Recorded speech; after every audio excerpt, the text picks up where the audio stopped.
Welcome to our platform. आज हम बात करेंगे कक्षा 7 के अध्याय 10 के बारे में, जिसका नाम है रेगिस्तान में जीवन। तो इसमें हम दो प्रकार के रेगिस्तानों की बात करेंगे, उनके बारे में जो फैक्ट्स हैं, जो एग्ज़ाम में पूछे जाते हैं फैक्ट्स, उनके बारे में बात करेंगे। साथ में आपको बता दें कि सीटेट की एनसीईआरटी से जितने भी क्वेश्चन उठते हैं उन सबको हम यूट्यूब पर डिस्कस करेंगे। साथ में सभी चैप्टर्स की जो पीडीएफ है आपको व्हाट्सएप ग्रुप या टेलीग्राम चैनल पर मिल जाएगी। और यदि आप हमसे अभी तक कनेक्टेड नहीं हुए हैं तो स्क्रीन पर दिए गए इन नंबरों पर व्हाट्सएप कीजिए, आपको कनेक्टेड कर दिया जाएगा, या फिर डिस्क्रिप्शन में जो लिंक दी गई है उससे आप हमारे साथ में कनेक्ट हो सकते हैं। ये है हमारे पास में रेगिस्तान में जीवन।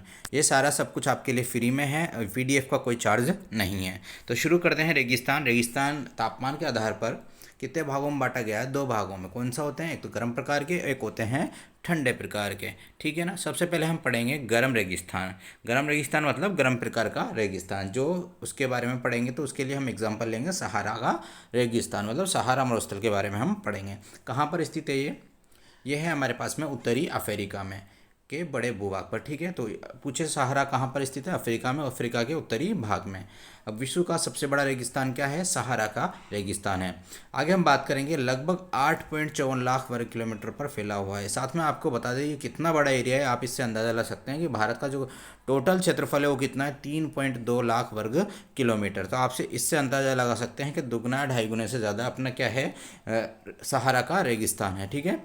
उसके बाद हम बात करें कितने देशों में फैला हुआ है, तो ये कुल फैला हुआ है 11 देशों में। उन 11 देशों के नाम है अल्जीरिया, चाड, मिस्र, लीबिया, माली, मोरितानिया और मोरक्को, नाइजर, सूडान, ट्यूनीशिया और पश्चिमी सहारा।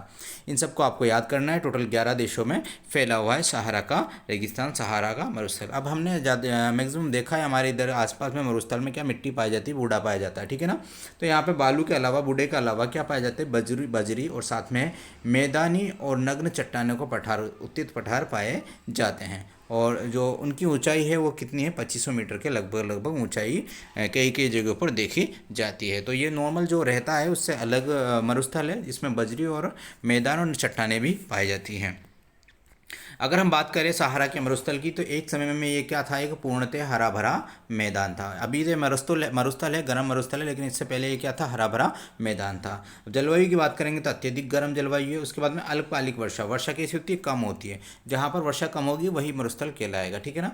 उसके बाद हम बात करेंगे आकाश बादल रहित व निर्मल होते हैं, और रातें कैसी होती है? ठंडी होती है, क्योंकि दिन में तो गर्मी पड़ती है और रातें कैसी होती हैं? ठंडी होती हैं। ठीक है। आगे हम बात करेंगे वनस्पति जात प्राणी जात। यहाँ पर जो वनस्पति है और प्राणी है वो किस प्रकार से रहते थे, कौन कौन से जो है वनस्पति और प्राणी के बारे में हम बात करेंगे।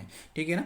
तो यहाँ की बात करें हम, कैक्टस और खजूर के पेड़ व अकेशिया पाए जाते हैं। साथ में हम मरुद्यान खजूरों के पेड़ों से घिरे द्वीप होते हैं। जो ये द्वीप है ये कैसे थे? हरित द्वीप होते थे। ठीक है ना। तो मरुद्यान क्या है? मरुद्यान पूछे आपसे, मरुद्यान क्या है? तो खजूरों के पेड़ से गिरे हुए हरित द्वीप है। कैसे द्वीप है? हरित द्वीप। क्या कहलाते हैं? मरुद्यान कहलाते हैं। लोगों के बारे में पढ़ेंगे तो यहाँ पे विभिन्न समुदायों में बटे हुए लोग रहते थे, जिन्हें बेदुइन और तुआरेग जो है इनमें से कुछ हैं। साथ में हम बात करें इनकी जनजाति कैसी थी? चलवासी, एक जगह से दूसरी जगह चल चल कर जाते थे। साथ में भारी वस्त्र का उपयोग करते थे। आप मुझे बताइए, चलो ठीक है मैं ही बता देता हूँ भारी वस्त्र का उपयोग क्यों करते थे। जैसे कि वहाँ पे धूल भरी आंधियाँ चलती थी, साथ में गर्म गर्म हवाएं चलती थी, उनसे बचने के लिए किसका उपयोग करते थे? भारी वस्त्रों का उपयोग करते थे। सहारा में मरुद्यान व मिस्र में नील घाटी। जो सहारा में मरुद्यान का काम है वही मिस्र में क्या है? नील घाटी काम। क्या काम है? जीवन संभव बनाने का काम है। ठीक है ना। ये जो दोनों जगह हैं वो क्या काम करते हैं? जीवन संभव बनाने का कार्य करते हैं। मिस्र में नील घाटी और सहारा में मरुद्यान। आगे हम बात करेंगे मिस्र की कपास सर्वाधिक प्रसिद्ध है, विश्व प्रसिद्ध सर्वाधिक, है ना। तो कपास आपसे पूछे कपास कहाँ की फेमस है? तो मिस्र की। ठीक है। आगे हम बात करें यहाँ से कौन कौन से खनिज जो है उपयोग में लिए जाते हैं, तो लोहा, फास्फोरस, मैग्नीज और यूरेनियम। यहाँ से क्या है? हमें इन प्रकार के खनिज प्राप्त होते हैं। अगर बात करें तेल तो अल्जीरिया, लीबिया और मिस्र, इन तीनों जगह से क्या निकलता है? तेल निकलता है। ये वेरी इंपॉर्टेंट है। तेल निकलने की वजह से वहाँ की सभ्यताएं विकसित होती जा रही हैं, साथ में वहाँ की जो सुविधाएं हैं वो बढ़ती हुई जा रही हैं। आगे हम कुछ इंपॉर्टेंट फैक्ट्स के बारे में बात कर लेते हैं। जो सहारा का मरुस्थल है, तो सहारा एक अल अजीजिया क्षेत्र है जो त्रिपोली लीबिया के दक्षिणी भाग में स्थित है। यहाँ सबसे अधिक तापमान 1922 में 57.60 डिग्री, कितना? 57.60 डिग्री सेल्सियस जो है दर्ज किया गया था। कहाँ की बात करते हैं हम? सहारा के मरुस्थल में कौन सा क्षेत्र है? अजीजा क्षेत्र, जो त्रिपोली लीबिया के दक्षिण भाग में स्थित है। ठीक है ना। आगे हम बात करेंगे, ये तो हो गया हमारा गर्म मरुस्थल, जिसको हमने बोला था जो है सहारा का मरुस्थल। अब हम बात करेंगे ठंडा रेगिस्तान, ठंडा मरुस्थल, जिसका नाम है लद्दाख। ठीक है ना। तो हम बात करेंगे लद्दाख का। ये लद्दाख को तो आप जानते ही होंगे, ये तो भारत का एक अभिन्न अंग है। ठीक है ना। लद्दाख में हम बात करेंगे तो लद्दाख में ला का मतलब क्या होता है? पर्वतीय दर्रा, और दाख का मतलब होता है देश। और यहाँ से एक जगह है द्रास, द्रास जगह है, वो कहाँ पर है? लद्दाख में। इस बात का ध्यान रखना है, अगर आपसे पूछेगा द्रास कहाँ स्थित है तो लद्दाख में। जम्मू व कश्मीर के पूर्व में वृत्त हिमालय में। ठीक है ना। जो ये लद्दाख है वो कहाँ पर है? जम्मू व कश्मीर के पूर्वी हिस्सा में। कहाँ पर? पूर्वी हिस्से में, वृत्त हिमालय में। ठीक है ना।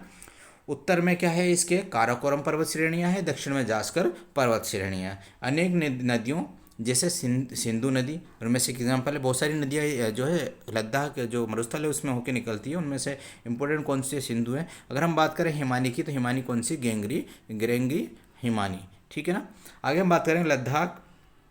लद्दाख के उत्तर में करगिल में लगभग 300 मीटर से लेकर काराकोरम में 8000 मीटर से भी अधिक पाई जाती है। जो ऊंचाई है ना लद्दाख के, ऊंचाई, ठीक है ना, क्या किसकी बात कर रहे हैं हम? ऊंचाई की। तो करगिल में लगभग 3000 मीटर से लेकर काराकोरम में 8000 मीटर तक पाई जाती है। आगे हम बात करेंगे तापमान की। तो तापमान ग्रीष्म ऋतु में 0 डिग्री सेल्सियस तक रहता है यहाँ पर। ग्रीष्म ऋतु में हमने किसकी बात की है? गर्मी की। और शीत ऋतु में कितना होता है? -30 डिग्री सेल्सियस। तो इससे हमें क्या पता चलता है? जो लद्दाख जो मरुस्थल है वो कैसा है? ठंडा है। हिमालय की वृष्टि छाया, वृष्टि छाया मतलब वहाँ पर हिमालय की क्या है? वृष्टि छाया है, और इसलिए यहाँ पर क्या? वर्षा बहुत कम होती है, लगभग 10 सेंटीमीटर। जो मैंने पहले ही बता दिया, जहाँ पर आपकी वर्षा कम होगी वहाँ पर मरुस्थल का विकास होता है। आगे हम बात करेंगे वनस्पति। किसमें? वनस्पति जात और प्राणी जात की बात करेंगे हम लद्दाख में। तो यहाँ पर वनस्पति कैसी पाई जाती है? विरल पाई जाती है, मतलब दूर दूर वनस्पति पाई जाती है। इनमें फेमस कौन सी हम पहले भी पढ़ चुके हैं? शरपत और पॉपुलर उपवन। इन दोनों के बारे में हम पहले भी पढ़ चुके हैं पिछले चैप्टर में। ठीक है ना। जो शरपत है, ये इस शरपत की लकड़ी से हमें क्या बनता है? क्रिकेट का बैट बनता है, क्रिकेट का बल्ला बनता है। ठीक है ना, जिससे हम खेलते हैं। वो बहुत ही प्रसिद्ध है, बहुत अच्छी लकड़ी मानी जाती है क्रिकेट बैट के लिए। ठीक है ना।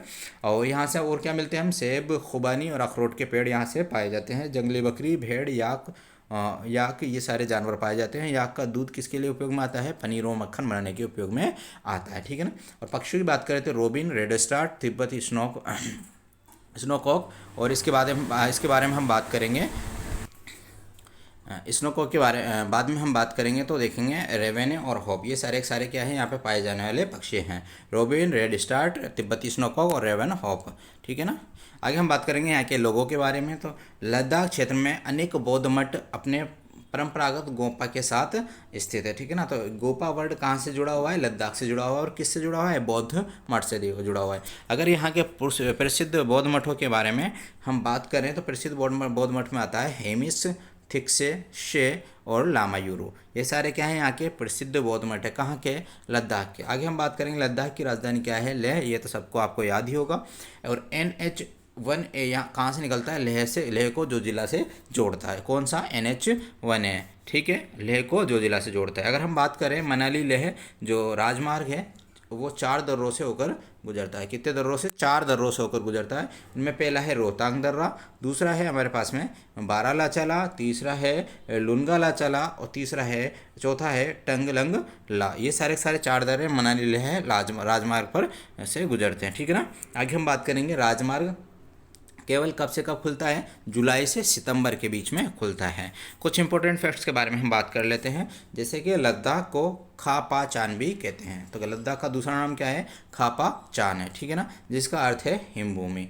आगे बात करेंगे चीरू या तिब्बती एंटीलोप के बारे में, जो कि क्या है? विलुप्त प्राय जीव है। क्या है? चीरू या तिब्बती एंटीलोप कैसा है? विलुप्त प्राय जीव है। जब कोई चीज़ें विलुप्त होती जाती है तो उनके लिए संरक्षण की बहुत सारी विधियाँ जो है काम में ली जाती है। इसका शिकार सातुश नामक इसके ऊन के लिए करते हैं। वजन में ऊन के लिए क्यों करते हैं? क्योंकि इसका जो वजन है वो कैसा होता है? हल्का होता है। और कैसी होती है? गर्म होती है। और गर्म क्यों उपयोग में आती है? क्योंकि लद्दाख है वो एरिया कैसा है? ठंडा एरिया है। इसलिए हम क्या कहते हैं? चीरू तिब्बती एंटीलोप का उपयोग करते हैं। और ये क्या है?